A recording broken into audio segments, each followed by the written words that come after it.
اور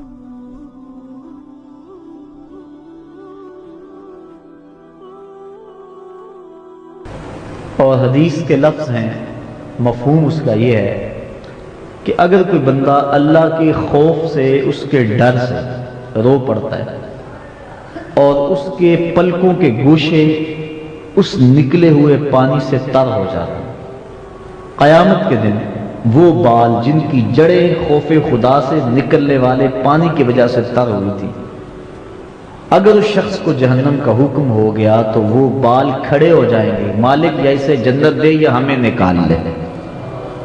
اور اللہ تو کریم ہے، وہ بالوں کو تو نہیں نکالے گا، وہ ان بالوں کی سفارش پر جن کی جڑوں کو خوف خدا سے نکلنے والے پانی نے تر کیا، اس گناہگار کو جنت عطا فرماتا ہے۔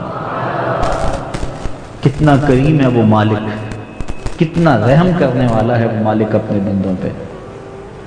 ہم ہی بد نصیب ٹھہرے کہ اس کی چوکھٹ پہ حاضر نہ ہوئے، آتے تو صحیح، دامن پھیلاتے تو صحیح، صدا لگاتے تو صحیح، اس کی رحمت کو آواز تو دیتے۔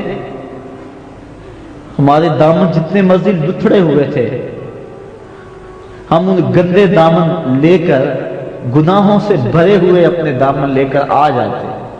یہ بادشاہ کا ڈر تو نہیں تھا کہ گندے مندے کو اندر نہ آنے دیا جائے، کہ یہ گندا ہے اس کو دہلیز سے باہر رہنے دیا جائے، نہیں، یہ مالک کا ڈر ہے۔ وہ کہتا ہے کہ آؤ تو صحیح، میں تمہارے گناہوں کو بدل کے نیکیوں میں تبدیل کر دوں گا، تم اپنے ہاتھ تو پھیلاؤ، تم مجھ سے مانگو تو صحیح۔ ایک بندہ مسجد نبوی کے ایک کونے میں بیٹھ کے دعا مانگ رہا ہے، لفظ کیا ہے سنیے ذرا، اس کی توقع اور اس کی محبت دیکھیے۔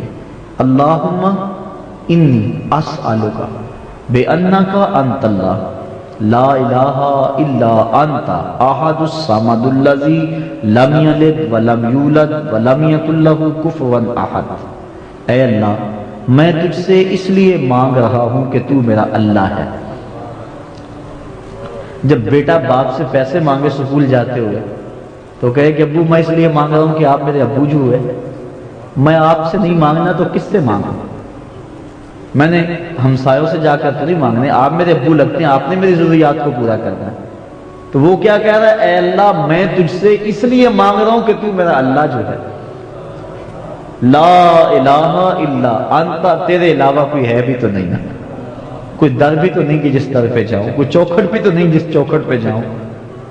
یہ دعا مانگ رہا ہے۔ حضور علیہ السلام نے اس دعا کو، اس کے لہجے کو، اس کے انداز محبت کو سنا، اس کی التجاؤں کے انداز کو سنا، اور ایک صحابی کو کہا وہ جو کونے میں دعا مانگ رہے ہیں اسے جا کے بشارت دے دو تمہاری دعا اللہ نے قبول فرما لی۔ آج ہم نے دعا مانگنی اور رو رو کے دعا مانگنی۔ میرے بزرگوار فرمایا کرتے ہیں، بزرگ تھے، ان کی عادت میں سخاوت رچی بسی تھی، اور ہر جو اللہ والا ہوتا ہے اس کی طبیعت میں سخاوت گندی ہوئی ہوتی ہے، بخل نہیں ہوتا اس کی فطرت۔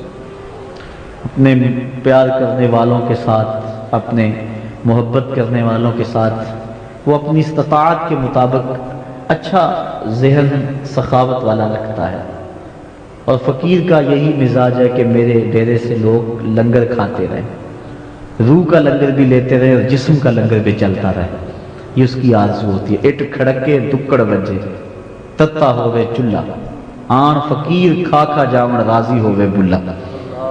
فقیر اس میں راضی ہوتا ہے کہ میرے آستانے سے لوگوں کو فیض، روشنی، نور ملتا رہے، ان کا پیٹ بھی بھرتا رہے، ان کا دل بھی پرنور ہوتا رہے، ان کا دماغ بھی مصفا ہوتا رہے، یہ آنا جانا لوگوں کا لگا رہے، محبت کے سلسلے چلتے رہے۔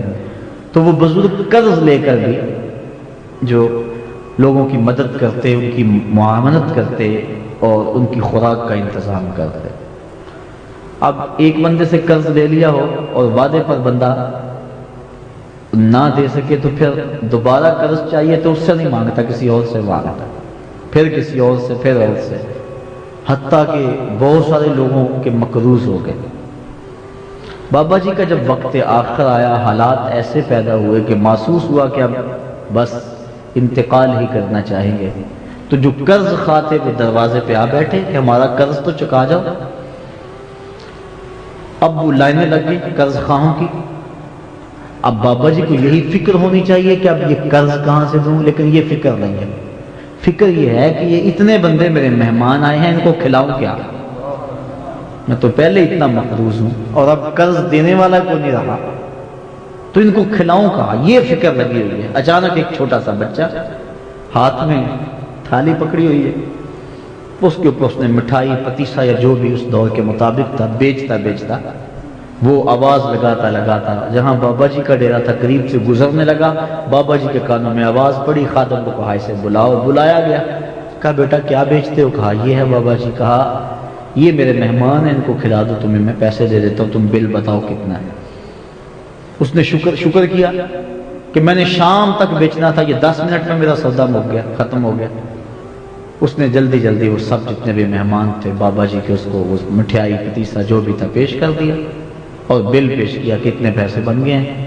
ہمارا بیٹا بیٹھ جاؤ. بیٹھ گیا کہ ابھی کوئی ساتھی کو بھیجتے ہیں کہیں سے.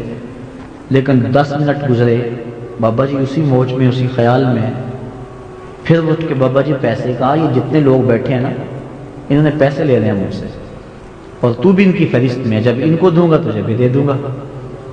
جب بچے نے یہ سمجھا تو بچے نے رونا شروع کر دیا. کہنے لگا مجھے تو پیسے چاہیے، میرے گھر کا چولہا تو اسی کمائی سے چلتا ہے. میری بیوہ ماں مجھے یہی پتیسا بنا کے دیتی ہے اور میں اس کو بیچتا ہوں گلیوں اور بازاروں میں، اور شام کو ہمارے گھر ہنڈیا اسی سے پکتی ہے. اور آپ مجھے ان کے ساتھ نتھی کر رہے ہیں. یہ سیٹ لوگ ہوں گے، یہ 2 دن بھی بیٹھے رہے کوئی بات نہیں، مجھے تو اپنے گھر کے لیے اپنی خوراک کے لیے پیسے چاہیے. بابا جی کہا کہ میرے پاس تو نہیں ہے، بس اللہ سبب پیدا کر دیتا، تم بیٹھ جاؤ بیٹا ان کے ساتھ، تمہیں بھی مل جاؤ گے. بچے نے رونا شروع کر دیا. جب بچہ رویا تو ایک شخص تھیلیاں اشرفیوں کی اٹھائے ہوئے بابا جی کے پاس آیا. کہا حضور یہ نظر ہے، نذرانہ ہے، قبول کیجئے. بزرگوں نے اس بچے کو بھی اور جتنے بھی قرض خواہ سب کے قرضے نپٹا دیے.